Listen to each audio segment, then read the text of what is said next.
Everyone. Today I want to talk about the OTA that just happened. And they reverted most of the tech cards with a couple of exceptions. And being Teenage Warhead and, what was the other one? Hold on. Enchantress, right. And, we got Calling Wing going to a 2-3. And Agatha Harkness going to 6-12. Stardust going to a 4-6. Viv Vision going to a 3-3. I did not expect that. Dormammu going to a 7-12. Destroyer going to a 6-18. Awesome Andy going to 2-2. Lockjaw going to 2-3. And Mystique going to a 3-1. And that is something I would never expected. And let's talk about this. So, Calling Wing, I don't think that's really going to do anything. Agatha Harkness, it does chip off a couple points from, what's it called? Ebony Blade, I think it was called. Yeah, that's right. Stardust, that's interesting. That's a tech card that turns off creation cards, and Lockjaw and,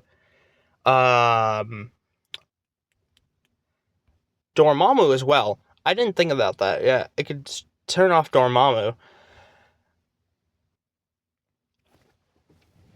Awesome Andy.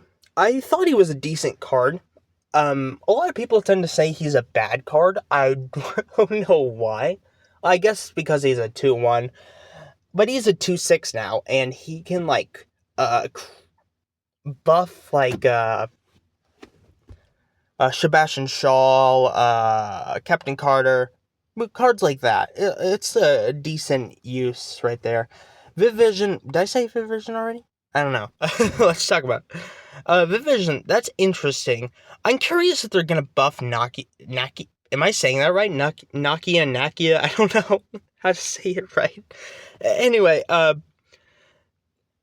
it's a 3-3 now. That's actually really interesting to think about. I remember them saying, Mystique. I remember them saying something. Hold on, let me see if I can find it.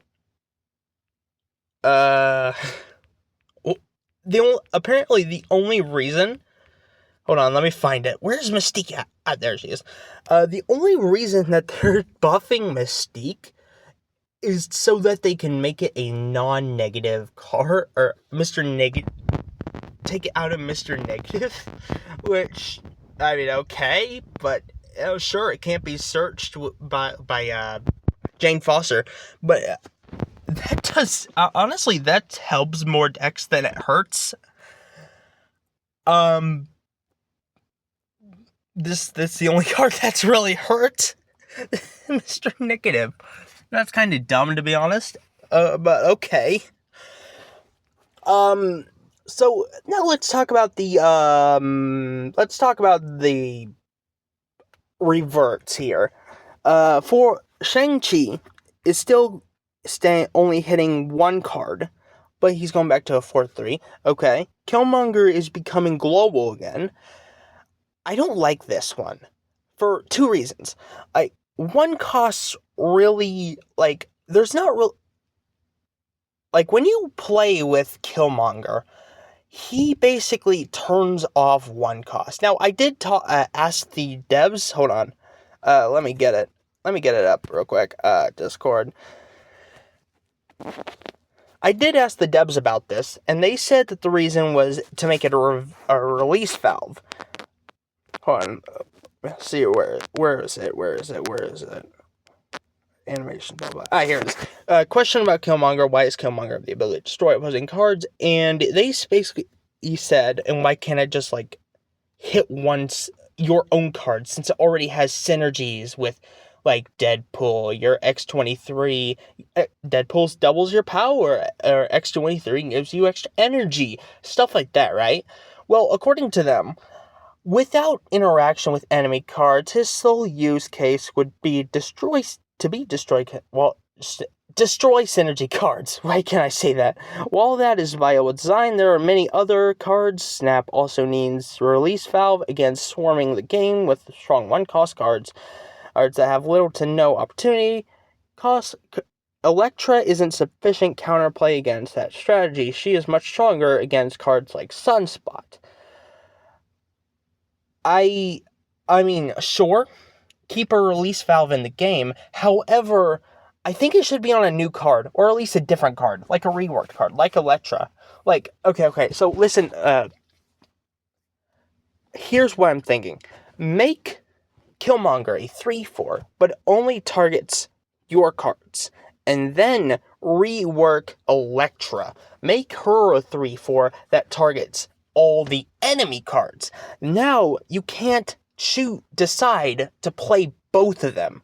Well, technically you can, but you know what I mean. Like, you have to decide whether you're going to play Killmonger to destroy your own cards, or put Electra to destroy your opponent's 1-cost cards. Killmonger should not be allowed to do both. Because not only is he buffing your not only is he buffing your Deadpool or giving you extra energy, he is also discounting the death and the null, discounting the death, buffing the null. And they put so much power on that, especially after you null into Armazola, which, by the way, Armazola or null counts ongoing buffs when they're destroyed, which means that he's doubling his power. He's like a Black Panther. I feel like that interaction should be taken off, to be honest. Either that or do what I said. Anyway, Shadow King, that's completely fine. I have no problem with Shadow King being a 2/2. Goliath, I feel like he should have been a 6/8, probably. Red Guardian, that's completely fine. Cosmo, I feel like he should have been a 4/6, to be honest. Either that, or make Rogue a 3/3, because, like, if you think about it, if you have, if you're behind, if your opponent has priority, and you are trying to steal your opponent's, ongoing card's effect in order to take the lead, your opponent can use their, Cosmo to block you, and not only is your card weaker, but you didn't gain anything from it. So, in my opinion, and Rogue, if they're gonna bring Cosmo back to a 3/3, they should make Rogue a 3/3, just to match that power. Honestly. Is there anything I missed? Lockjaw, I guess. Did I talk about Lockjaw? If I didn't, I'm just gonna say it again. Lockjaw, it's fine. I have no problem with that. Destroyer, that's fine as well. Like, the only card I really have a problem is, like, wait, what am I doing? Killmonger. That's it. Anyway, if you guys are, think about, I should have also mentioned this. Think about the 1-drops that you use often.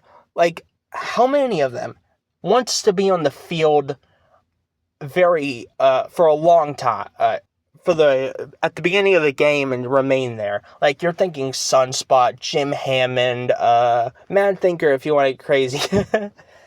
Like, it brings up an interesting question. How many of you bought, Jim Hammond when he came out? Like, he was released during the tech apocalypse, if you want to call it that. Like, if you're somebody that bought him because you thought he was good, leave a comment. If you're somebody that bought him knowing he's only going to be good for as long as Killmonger was nerfed, leave a comment. If you're somebody that chose not to buy him because you thought he was bad, that's fine. Leave a comment. And if you're somebody that did not buy him because you might have thought he was good, but you thought he was good, but you knew that he would just die to Killmonger. Or, exactly, I didn't buy him because of that.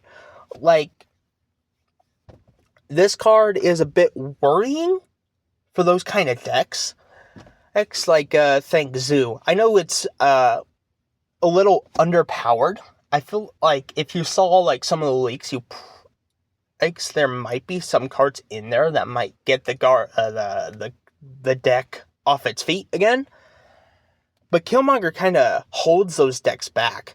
Like, and if you're thinking, oh, just play Sierra, that's an okay that's an okay thought.